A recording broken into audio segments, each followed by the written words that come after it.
ঢাকা মিরপুরের একটি ঘটনা মিডিয়ার মধ্যে মানুষের মন হৃদয়কে ক্ষুণ্ণ করেছে। কোরবানির পরেই চতুর্থ দিনে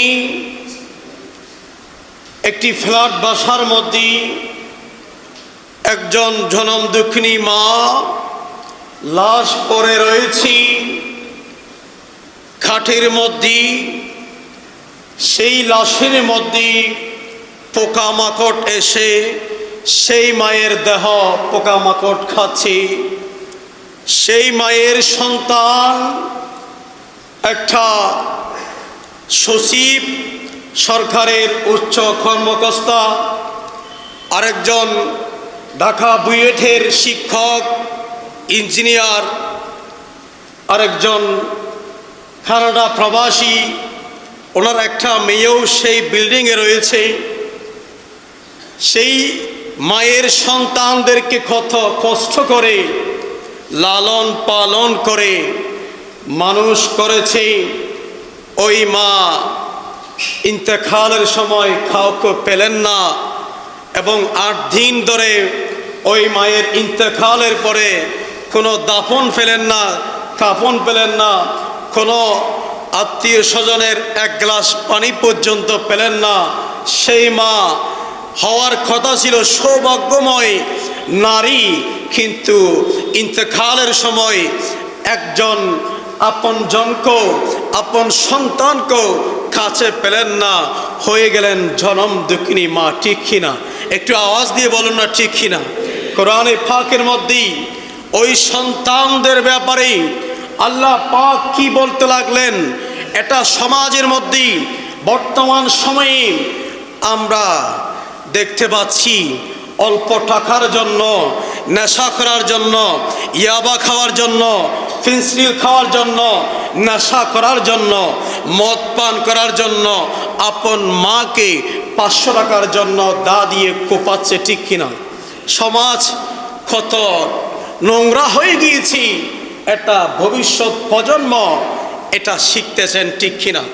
প্রিয় হাজরিন, এই বিষয়টা আমাদের ইমানদার মুসলমান ভাইদের হৃদয়ের মধ্যে আঘাত হেরেছে। ঠিক কিনা? একটু আওয়াজ দিয়ে বলুন না ঠিক কিনা? প্রিয় হাজরিন, যেই মা কোরআনে পাকের মধ্যে এসেছি সূরা লোকমানের 14 নম্বর আয়াতের মধ্যে আল্লাহ পাক জাল্লা শানহু পবিত্র কালামুল্লাহ হাকিমে এলান দিচ্ছেন মায়েদের কি যত্ন, সেবা যত্ন, ওনারা কেন হকদার বেশি। হাদিসে পাকের মধ্যে আমার নবী মায়ের ব্যাপারে 3 বার বলেছেন। সেই হাদিস বুখারী শরীফের মধ্যে 5971 নম্বর হাদিসে পাকের মধ্যে হযরত আবু হুরায়রা রাদিয়াল্লাহু তাআলা আনহু এই হাদিস বয়ান দিয়েছেন। আমার নবীকে সাহাবায়ে কেরাম প্রশ্ন করলেন, ইয়া রাসূলুল্লাহ, ইয়া হাবিবাল্লাহ। একজন ব্যক্তি এসে বলতে লাগলেন, যা রাজুলুন ইলা রাসূলিল্লাহ সাল্লাল্লাহু আলাইহি ওয়াসাল্লাম ফাকালা ইয়া রাসূলুল্লাহ মান আহাক্কুন নাস, আমার কাছে কে বেশি হকদার, বিহুসনি সাহাবাতি, কে বেশি সদাচরণ পাওয়ার, কে বেশি উত্তম আচরণ পাওয়ার হকদার কে? জোরে বলুন না সুবহানাল্লাহ। সাহাবী নবীকে প্রশ্ন করলেন, দয়াল বান্দার নবী ইরশাদ করে বলতে লাগলেন, ক্বালা উম্মুকা, তোমার মা। জোরে বলুন না সুবহানাল্লাহ। এরপরই সাহাবী আবার প্রশ্ন করলেন, ইয়া রাসূলুল্লাহ, ইয়া হাবিবাল্লাহ, নবী গো আপনি একটু বলে দিন না মায়ের পরে কে? আমার নবী বলতে লাগলেন, ক্বালা উম্মুকা। জোরে বলুন না সুবহানাল্লাহ। এরপরে সাহাবী আবার প্রশ্ন করতে লাগলেন, দ্বিতীয়বারও মা বললেন। এরপরে নবীজিকে প্রশ্ন করলেন, সুম্মা মান, এরপরে কে? আমার নবী বলতে লাগলেন, ক্বালা উম্মুকা, তোমার মা। একে একে 3 বার মায়ের কথা বললেন। জোরে বলুন না সুবহানাল্লাহ। তার সদাচরণ পাওয়ার একমাত্র হকদার এবং সবচাইতে আল্লাহ এবং রসুলের পরে জিনার স্থান রয়েছে মা। জোরে বলুন না সুবহানাল্লাহ। এরপরে আমার নবী বলতে লাগলেন যে আমার নবীকে প্রশ্ন করলেন, আবারও প্রশ্ন করলেন সুম্মা মান, এরপরে কে? আমার নবী আবারও বলতে লাগলেন সুম্মা আবুকা। জোরে বলুন না সুবহানাল্লাহ। চতুর্থবারে কার কথা বলেছেন? বাবার কথা বলেছেন। এখন তিনবার মায়ের কথা বলার কারণ কি, সে ব্যাপারে কোরআনে পাকের মধ্যে যে আয়াত কারিমা বললাম, সূরা লুকমানের যে আয়াত কারিমা, এই আয়াত কারিমার মধ্যে আল্লাহ পাক পুরো বিস্তারিত আলোচনা করেছেন। জোরে বলুন না সুবহানাল্লাহ। মায়ের কথা তিনবার বলার যে কারণটা, সেই কারণটা কেন তুলে ধরলেন? আমরা সকলে একটু ছুটে টুট মিলিয়ে বলার চেষ্টা করি। বিসমিল্লাহির রহমানির রহিম। ওয়া ওয়াসাইনাল ইনসানা বিওয়ালিদাইহি হামালাতহু উম্মুহু ওয়াহনান আলা ওয়াহনিন ওয়া ফিসালুহু ফি আমাইনি আনিশকুরলি ওয়া লিওয়ালিদাইকা। জোরে বলুন না সুবহানাল্লাহ।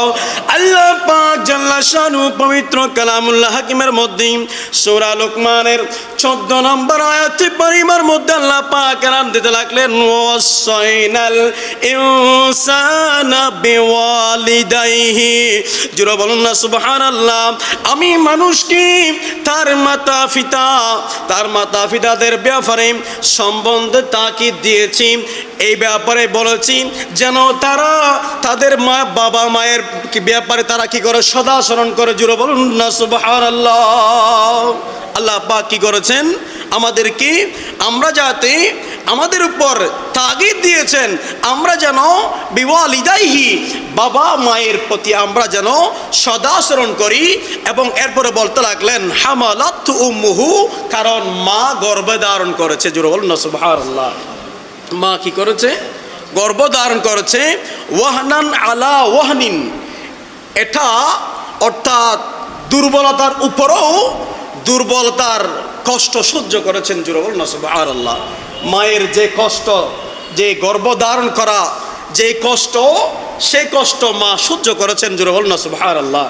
এরপরে মা এই সন্তানকে প্রসব করার যে কষ্ট, যে বেদনা বাবা সহ্য করে না, সেই বেদনা মা সহ্য করেছেন। জোরে বলুন না সুবহানাল্লাহ। এক নম্বরে কি? মা গর্ভধারণ করেছেন।